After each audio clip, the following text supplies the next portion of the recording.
Hi friends, నా పేరు ప్రభాకర్. మీరు చూస్తున్నారు పిఆర్ టెక్ తెలుగు. ఫ్రెండ్స్, ఈరోజు వీడియోలో నేను మీకు ఏంటంటే, కొత్తగా పెళ్లి చేసుకున్న వికలాంగులు ఎవరైతే కొత్తగా పెళ్లి చేసుకున్నారో వాళ్ళకి గవర్నమెంట్ అనేది ₹1,00,000 ఆర్థిక సహాయం అయితే ఇవ్వటం జరుగుతుంది. సో దానికి సంబంధించి ఈ ఆర్థిక సహాయాన్ని పొందాలంటే ఆన్లైన్లో ఎలా అప్లై చేసుకోవాలి, డాక్యుమెంట్స్ ఏం కావాలి అనేది కంప్లీట్గా ఈ వీడియోలో మీకు నేను ఎక్స్ప్లెయిన్ చేస్తాను. దానికంటే ముందు ఫస్ట్ టైం మీరు మన ఛానల్ చూస్తున్నట్టయితే మన ఛానల్ని సబ్స్క్రైబ్ చేసుకోండి. మీరు మన ఛానల్ని సబ్స్క్రైబ్ చేయడం ద్వారా ఎప్పటికప్పుడు మనం పెట్టే కొత్త వీడియోస్ అన్నీ అందరికంటే ముందుగా నోటిఫికేషన్ రూపంలో పొందగలుగుతారు. ఫ్రెండ్స్, నేను చాలా వీడియోస్లో కళ్యాణలక్ష్మి కావచ్చు, షాదీ ముబారక్ కావచ్చు, అలాగే ఇంటర్ కాస్ట్ మ్యారేజ్కి సంబంధించి కావచ్చు, వీటన్నిటికీ ఆన్లైన్లో అమౌంట్ కోసం ఎలా అప్లై చేసుకోవాలని చేశాను. దానికి వచ్చిన ఎక్కువ కమెంట్స్ ఏంటంటే, సో వికలాంగులకి ₹1,00,000 ఇస్తుంది కదా, సో దాని గురించి కూడా ఒక వీడియో చేయండి అని అడగటం అయితే జరిగింది. సో వాళ్ళ కోసం అయితే ఈ వీడియో చేస్తున్నాను. ఫ్రెండ్స్, వీడియోని అయితే సాధ్యమైనంత వరకు షేర్ చేయండి. ఫ్రెండ్స్, మనం వీడియోలోకి వెళ్ళిపోతాం. ఇంకా దానికోసం మీ మొబైల్లో ఏదైనా ఒక బ్రౌజర్ అయితే ఓపెన్ చేయండి. ఓపెన్ చేసుకొని సెర్చ్ బార్లో ఈ పాస్ అని టైప్ చేసి సెర్చ్ చేయండి. సెర్చ్ చేసుకున్న తర్వాత ఈ విధంగా తెలంగాణ ఈ పాస్ అని రావటం జరుగుతుంది. సో దాని మీద ప్రెస్ చేయండి. ఫ్రెండ్స్, ఒకవేళ మీరు ఏపీకి సంబంధించిన వాళ్ళు అయితే కమెంట్ సెక్షన్లో కమెంట్ చేయండి. మీరు ఎలాగ అప్లై చేసుకోవాలనేది కూడా నా నెక్స్ట్ వీడియోలో మీకు నేను ఎక్స్ప్లెయిన్ చేస్తాను. ఫ్రెండ్స్, మీకు వెబ్సైట్ అనేది ఓపెన్ అయిన తర్వాత ఈ విధంగా అయితే ఓపెన్ అవుతుంది. ఇక్కడ చాలా సర్వీసెస్ అయితే రావడం జరుగుతుంది. దాంట్లో మనకి లాస్ట్కి వచ్చినట్టయితే ఇక్కడ కింద మ్యారేజ్ ఇన్సెంటివ్ అవార్డ్స్ అని కనిపిస్తుంది, చూసారా? దాని మీద ప్రెస్ చేయండి. దాని మీద ప్రెస్ చేసుకున్న తర్వాత మీకు ఈ విధంగా ఒక పేజీ అయితే మీకు ఓపెన్ అవుతుంది. ఈ పేజీలో చూడండి, marriage incentive awards disabled welfare. So ఎవరైతే డిజేబుల్డ్ ఉన్నారో వాళ్ళు దీనికి అప్లై చేసుకోవచ్చు. దానికంటే ముందు సో డాక్యుమెంట్స్ ఏం కావాలనేది మీకు ఒకసారి చూపిస్తాను నేను. ఇక్కడ చూడండి, ఎలిజిబిలిటీ వచ్చేసి ఎవరైనా ఒకరు డిజేబుల్డ్ అయి ఉండాలి. మ్యారేజ్ చేసుకున్న వాళ్ళు ఎవరైనా ఒకళ్ళు డిజేబుల్కి సంబంధించి ఉండాలి, వికలాంగులు అయి ఉండాలి. తర్వాత దీనికి సంబంధించి మ్యారేజ్ అయిన సంవత్సరం లోపే రిజిస్టర్ చేసుకోవాలి. సంవత్సరం దాటిన తర్వాత ఎలిజిబుల్ అయితే కాదు. తర్వాత ఆధార్ కార్డులు, అమ్మాయిది అబ్బాయిది ఇద్దరిది ఆధార్ కార్డులు ఉండాలి. అలాగే బ్యాంక్ అకౌంట్ అనేది డిజేబుల్డ్ ఎవరైతే వికలాంగులు ఉన్నారో వాళ్ళది బ్యాంక్ అకౌంట్ అయితే ఇవ్వాల్సి ఉంటుంది. తర్వాత మ్యారేజ్ రిజిస్ట్రేషన్ సర్టిఫికేట్ అయితే ఇవ్వాల్సి ఉంటుంది. ఒకవేళ మీకు ఇంకా మ్యారేజ్ రిజిస్ట్రేషన్ చేసుకోకపోతే మ్యారేజ్ రిజిస్ట్రేషన్ ఎలా చేసుకోవాలనేది వీడియో చేశాను. సో కింద డిస్క్రిప్షన్లో ఇచ్చాను, అక్కడ నుంచి మీరు చూడొచ్చు. ఇక తర్వాత పర్మనెంట్ అడ్రస్, ప్రజెంట్ అడ్రస్కు సంబంధించిన ప్రూఫ్స్ అయితే ఖచ్చితంగా ఉండాలన్నట్టు. ఇవన్నీ మీ దగ్గర పెట్టేసేసుకోండి. ఇవన్నీ పెట్టేసేసుకున్న తర్వాత మీకు ఏంటంటే, సో చూడండి ఫ్రెండ్స్, మీకు ఇక్కడ పైన కనిపిస్తుంది చూసారా, అప్లికేషన్ రిజిస్ట్రేషన్ అని కనిపిస్తుంది చూసారా, దాని మీద ప్రెస్ చేయండి. దాని మీద ప్రెస్ చేసుకున్న తర్వాత ఈ విధంగా ఒక పేజీ అయితే మీకు ఓపెన్ అవుతుంది. ఈ పేజీలో ఇక్కడ మీది ఫస్ట్ మ్యారేజా లేకపోతే ఏంటి అని అడుగుతుంది. సో ఇది ఫస్ట్ మ్యారేజ్ కాబట్టి ఎస్ మీద ప్రెస్ చేసుకోండి. ప్రెస్ చేసుకున్న తర్వాత డేట్ ఆఫ్ మ్యారేజ్ అడుగుతుంది, అంటే మ్యారేజ్ డేట్ అడుగుతుంది మిమ్మల్ని. సో ఆ డేట్ అనేది అయితే మీరు ఇక్కడ ఎంటర్ చేయాల్సి ఉంటుంది.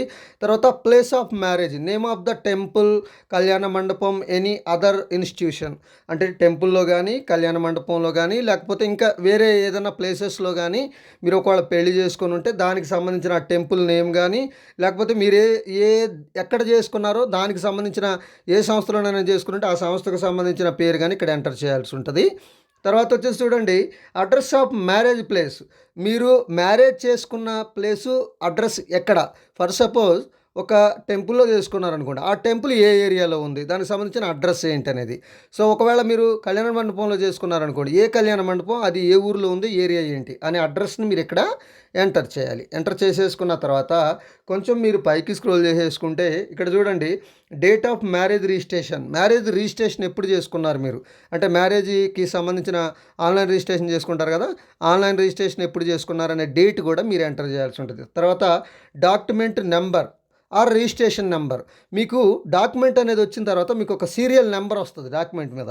ఆ డాక్యుమెంట్ నెంబర్ ఎంటర్ చేయొచ్చు, లేకపోతే రిజిస్ట్రేషన్ చేసుకున్నప్పుడు ఒక నెంబర్ వస్తుంది, ఆ రిజిస్ట్రేషన్ నెంబర్ కూడా మీరు ఇక్కడ ఎంటర్ చేయొచ్చు, నో ప్రాబ్లం. తర్వాత name and place of registering authority, అంటే సబ్ రిజిస్టర్ ఆఫీస్, మీరు ఎక్కడ రిజిస్టర్ చేసుకున్నారో ఆ ఆఫీస్కి సంబంధించిన పేరు అనేది ఇక్కడ మీరు రాయాల్సి ఉంటుంది అన్నట్టు. సో అథారిటీ నేమ్ అనేది అయితే ఇక్కడ మీరు రాయాల్సి ఉంటుంది. రాసేసుకున్న తర్వాత మీరు కొంచెం పైకి స్క్రోల్ చేసేసుకుంటే ఇక్కడ చూడండి, personal information of person with disability and normal person, అంటే డిజేబుల్డ్ పర్సన్ కావచ్చు, నార్మల్ పర్సన్ కావచ్చు. సో ఇక్కడ మీరు ఎంటర్ చేయాల్సి ఉంటుంది వాళ్ళ ఆధార్ నెంబర్, తర్వాత వాళ్ళకి సంబంధించిన ఆధార్ కార్డు మీద పేరు ఎలా ఉంది, సో తర్వాత name on the father name, అంటే ఆధార్ కార్డు మీద ఎలాగైతే ఫాదర్ నేమ్ ఉందో ఫాదర్ నేమ్, తర్వాత జెండర్ సెలెక్ట్ చేసుకోవాలి, తర్వాత డేట్ ఆఫ్ బర్త్ ఎంటర్ చేయండి, తర్వాత క్యాస్ట్ ఎంటర్ చేయమని అడుగుతుంది. క్యాస్ట్ని నేను ఇక్కడ రఫ్గా సెలెక్ట్ చేస్తున్నాను. క్యాస్ట్ తర్వాత సబ్ క్యాస్ట్, తర్వాత మీకు డిజేబిలిటీ ఏంటి అని, డిసేబిలిటీ అంటే మీకున్న లోపం ఏంటనేది ఇక్కడ మీరు సెలెక్ట్ చేసుకోవాలి. నేను ఏదో రఫ్గా ఒకటి సెలెక్ట్ చేస్తున్నాను. తర్వాత సబ్ క్యాస్ట్ అడుగుతుంది, సబ్ క్యాస్ట్ తీసుకోండి. తర్వాత సబ్ కేటగిరీ ఆఫ్ అడుగుతుంది, సో దాన్ని కూడా తీసేసుకోండి. మీకు ఏదైతే ఎలిజిబుల్ ఉంటుందో దాన్ని మీరు సెలెక్ట్ చేసుకోండి. Percent of disability. సో చూడండి, మీకు సదరన్ సర్టిఫికేట్ ఉంటుంది కదా, దానికి సంబంధించిన పర్సంటేజ్, దాని మీద మీకు ఎంత పర్సంటేజ్ వేసారనేది, ఆ పర్సంటేజెస్ అనేది మీరు ఇక్కడ ఎంటర్ చేయాలి. తర్వాత సదరన్కి సంబంధించిన ఐడి కూడా ఉంటుంది. సో ఐడి అనేది మీరు అప్లోడ్ చేయాల్సి ఉంటుంది ఖచ్చితంగా. ఇక్కడ సదరన్ సర్టిఫికేట్ అప్లోడ్ అని కనిపిస్తుంది చూసారా, అక్కడ మీరు సదరన్ సర్టిఫికేట్ అనేది అప్లోడ్ చేయాలి. మినిమం 50 to 200 KB బిలో ఉండాలి. సో అంతకంటే తక్కువ ఉంటే అప్లోడ్ కాదు, అంతకంటే ఎక్కువ ఉంటే అప్లోడ్ కాదు. ఒకవేళ ఫైల్ని ఎలా అడ్జస్ట్ చేయాలో తెలియకపోతే కమెంట్ సెక్షన్లో కమెంట్ చేయండి. సో ఎలా చేయాలనేది నా నెక్స్ట్ వీడియోలో మీకు ఖచ్చితంగా అయితే ఎక్స్ప్లెయిన్ చేస్తాను. ఇక తర్వాత సదరన్ సర్టిఫికేట్కి సంబంధించి టెంపరరీయా పర్మనెంట్ సదరన్ సర్టిఫికేట్ అని అడుగుతుంది. టెంపరరీ అయితే టెంపరరీ, పర్మనెంట్ అయితే పర్మనెంట్ని సెలెక్ట్ చేసుకోండి. ఇక తర్వాత సదరన్ సర్టిఫికేట్ మీ దగ్గర మీరు ఎంటర్ చేసిన సదరన్ సర్టిఫికేట్ వ్యాలిడా ఎక్స్పైరీడా అని అడుగుతుంది. అంటే ఆల్రెడీ డేట్ ఉందా లేకపోతే డేట్ అయిపోయిందా అని అడుగుతుంది. ఉంటే వ్యాలిడ్ మీద ప్రెస్ చేయండి, లేకపోతే ఎక్స్పైరీడ్ మీద ప్రెస్ చేయండి. ప్రెస్ చేసుకున్న తర్వాత దానికి సంబంధించిన హౌస్ నెంబర్ ఎంటర్ చేయాల్సి ఉంటుంది. ఓకే, హౌస్ నెంబర్, తర్వాత వచ్చేసి దానికి సంబంధించిన స్ట్రీట్ నేము, తర్వాత డిస్టిక్, తర్వాత మండలం, పిన్ కోడ్, విలేజ్, మీ ఫోన్ నెంబర్ కూడా ఇవ్వాల్సి ఉంటుంది. తర్వాత కొంచెం మీరు పైకి స్క్రోల్ చేసుకుంటే details of normal person, so normal person details అనేది ఇక్కడ ఎంటర్ చేయాల్సి ఉంటుంది. సో చూడండి ఫ్రెండ్స్, ఇందాక ఏంటంటే డిజేబుల్కి సంబంధించిన పర్సన్ డీటెయిల్స్ ఎంటర్ చేసాం. ఇప్పుడు నార్మల్ పర్సన్ డీటెయిల్స్ అనేది ఇక్కడ ఎంటర్ చేయాల్సి ఉంటుంది అన్నట్టు. అయితే ఇక్కడ చూడండి, ఆధార్ నెంబర్ ఎంటర్ చేయాలి. తర్వాత ఆధార్ కార్డు మీద ఏం పేరు ఉందో ఫుల్ నేమ్ అనేది ఎంటర్ చేయాలి. తర్వాత ఫాదర్ నేమ్ ఎంటర్ చేయాలి. తర్వాత జెండర్ సెలెక్ట్ చేసుకోవాలి. తర్వాత డేట్ ఆఫ్ బర్త్ ఎంటర్ చేయాలి. తర్వాత ఎడ్యుకేషన్ క్వాలిఫికేషన్ ఎంటర్ చేయాలి. మీరు ఏది చదివారో దాన్ని పెట్టుకోవచ్చు, లేదా అదర్స్ పెట్టి చేసుకోవచ్చు, నో ప్రాబ్లం. తర్వాత క్యాస్ట్ అనేది అయితే సెలెక్ట్ చేసుకోవాలి. నేను రఫ్గా క్యాస్ట్ అయితే సెలెక్ట్ చేస్తున్నాను. సబ్ క్యాస్ట్ సెలెక్ట్ చేసుకోండి. తర్వాత మీ హౌస్ నెంబర్, అంటే సేమ్ మనం పైన ఎలాగైతే అడ్రస్లు ఇచ్చామో సేమ్ అడ్రస్, నార్మల్ పర్సన్కి సంబంధించిన అడ్రస్లు కూడా మీరు ఇక్కడ కంపల్సరీగా ఇవ్వాల్సి ఉంటుంది అన్నట్టు. ఇచ్చిన తర్వాత కొంచెం పైకి స్క్రోల్ చేసుకుంటే ప్రజెంట్ అడ్రస్ ఆఫ్ కపుల్, అంటే ప్రజెంట్ ఇప్పుడు ఎక్కడ ఉంటున్నారు అనే దాన్ని అడుగుతుంది. సో వాళ్ళకి సంబంధించిన అడ్రస్ అనేది హౌస్ నెంబర్, స్ట్రీట్ నేము, తర్వాత డిస్టిక్, ప్రజెంట్ అడ్రస్ ఎక్కడ ఉంటున్నారు వీళ్ళిద్దరు అని అడుగుతుంది. వాళ్ళ అడ్రస్ మొత్తం ఇక్కడ పిన్ కోడ్ అన్నీ కూడా ఎంటర్ చేయాల్సి ఉంటుంది. ఎందుకంటే ఎంక్వైరీ ఉంటే వాళ్ళు ఆఫ్లైన్ ఎంక్వైరీ ఉంటుంది కాబట్టి రావడం జరుగుతుంది. సో అది చూసుకోండి. సో చూడండి ఫ్రెండ్స్, ఇక నెక్స్ట్ స్టెప్ వచ్చేసి మనకేంటంటే బ్యాంక్ అకౌంట్ డీటెయిల్స్. వీళ్ళిద్దరిలో ఎవరైతే డిజేబుల్డ్ పర్సన్ ఎవరైతే ఉన్నారో వాళ్ళకి సంబంధించిన బ్యాంక్ అకౌంట్ డీటెయిల్స్ ఇక్కడ ఎంటర్ చేయాల్సి ఉంటుంది. బ్యాంకు హోల్డర్ నేము, తర్వాత డిస్టిక్, తర్వాత సెలెక్ట్ బ్యాంక్, ఏ బ్యాంక్ అనేది సెలెక్ట్ చేసుకోవాలి, IFSC కోడ్ సెలెక్ట్ చేసుకోవాలి, బ్యాంక్ అకౌంట్ నెంబర్ ఎంటర్ చేయాలి, ఎంటర్ బ్యాంక్ అకౌంట్ నెంబర్ 2 సార్లు ఎంటర్ చేయాలి.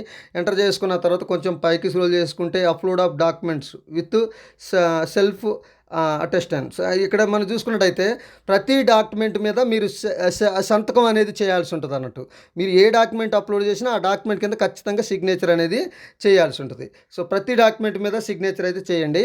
సో అలాగని ఒరిజినల్స్ మీద సిగ్నేచర్ చేయబోకండి, ఎందుకంటే ఒరిజినల్స్ని కావాలంటే కలర్ జిరాక్స్ తీసి దాని మీద సిగ్నేచర్ చేసి అప్లోడ్ చేయండి, అంతేగాని ఒరిజినల్ మీద సిగ్నేచర్ అనేది చేయబోకండి. సో ఇక్కడ మనకి అప్లోడ్ డాక్యుమెంట్ చూసుకున్నట్టయితే దానికి సంబంధించిన normal person scanned Aadhaar copy, ఎవరైతే ఉన్నారో నార్మల్ పర్సన్ వాళ్ళ ఆధార్ కాపీ ఇక్కడ చూజ్ మీద ప్రెస్ చేస్తే ఆటోమేటిక్గా మీ మొబైల్లో సెలెక్ట్ చేసుకోని అడుగుతుంది, అక్కడ నుంచి మీరు అప్లోడ్ చేయొచ్చు. అలాగే డిజేబుల్కి సంబంధించిన ఆధార్ కాపీ అనేది ఎంటర్ చేయాలి. తర్వాత మ్యారేజ్ ఫోటో ఒకటి మీరు అప్లోడ్ చేయాల్సి ఉంటుంది. తర్వాత మ్యారేజ్ వెడ్డింగ్ కార్డ్ అనేది కూడా అప్లోడ్ చేయాల్సి ఉంటుంది. తర్వాత మ్యారేజ్ రిజిస్ట్రేషన్ సర్టిఫికేట్ అప్లోడ్ చేయాల్సి ఉంటుంది. సో దాని తర్వాత వచ్చేసి ఏజ్ ప్రూఫ్ సర్టిఫికేట్ కూడా, మీరు డేట్ ఆఫ్ బర్త్కి సంబంధించిన ఏజ్ ప్రూఫ్ సర్టిఫికేట్ కూడా ఇక్కడ అప్లోడ్ చేయాలి. తర్వాత అడ్రస్ ప్రూఫ్, డిజేబుల్డ్కి సంబంధించిన అడ్రస్ ప్రూఫ్, నార్మల్ పర్సన్కి సంబంధించిన డేట్ ఆఫ్ బర్త్ ప్రూఫ్, తర్వాత bank account, disabled bank account పాస్బుక్ని ఇక్కడ మీరు అప్లోడ్ చేయాల్సి ఉంటుంది అన్నట్టు. ఇవన్నీ అప్లోడ్ చేసేసుకున్న తర్వాత సో చూడండి ఫ్రెండ్స్, ఇవన్నీ అప్లోడ్ చేసేసుకున్న తర్వాత ఒక్కసారి declaration of husband and wife అనేది ఒకసారి చదివేసేసుకొని ఇక్కడ సబ్మిట్ కనిపిస్తుంది చూసారా? సబ్మిట్ మీద ప్రెస్ చేయండి. సబ్మిట్ మీద ప్రెస్ చేసేసుకున్న వెంటనే మీ డాటా మొత్తం ఏదైతే మీకు ఈ మ్యారేజ్ రిజిస్ట్రేషన్కి సంబంధించిన టీం ఉందో అక్కడికి వెళ్ళడం జరుగుతుంది. వాళ్ళు మీకు వాళ్ళు వచ్చేసి వెరిఫికేషన్ చేస్తారన్నట్టు. అసలు వీళ్ళు డిజేబుల్డా కాదా, వీళ్ళు ఉన్నారా లేదా అనేది వెరిఫికేషన్ చేసి అప్పుడు మీకు అమౌంట్ అనేది బ్యాంకుకి అనేది ట్రాన్స్ఫర్ చేస్తారు. సో ఒకవేళ మీకు ఇది అప్లై చేసిన తర్వాత ఇంకొక విషయం ఏంటంటే, మీరు ఈ డాక్యుమెంట్స్ తీసుకెళ్ళి అక్కడ ఆఫీస్ దగ్గర అందజేస్తే ఇంకా చాలా స్పీడ్గా అయిద్ది అన్నట్టు. సో మీరు అందచేయకపోయినా వాళ్ళు వెరిఫికేషన్కి వస్తారు, కానీ మీరు అక్కడ ఇవ్వడం వల్ల ఏంటంటే ఇంకా స్పీడ్గా వెరిఫికేషన్ జరిగే అవకాశం ఉంటుంది అన్నట్టు. సో ఈ విధంగా అయితే మీరు అప్లై చేసుకోవచ్చు ఫ్రెండ్స్. ఒకవేళ దీనికి సంబంధించిన డౌట్ ఏదైనా ఉంటే కమెంట్ సెక్షన్లో కమెంట్ చేయండి, ఖచ్చితంగా దాని గురించి కూడా ఒక వీడియో చేస్తాను.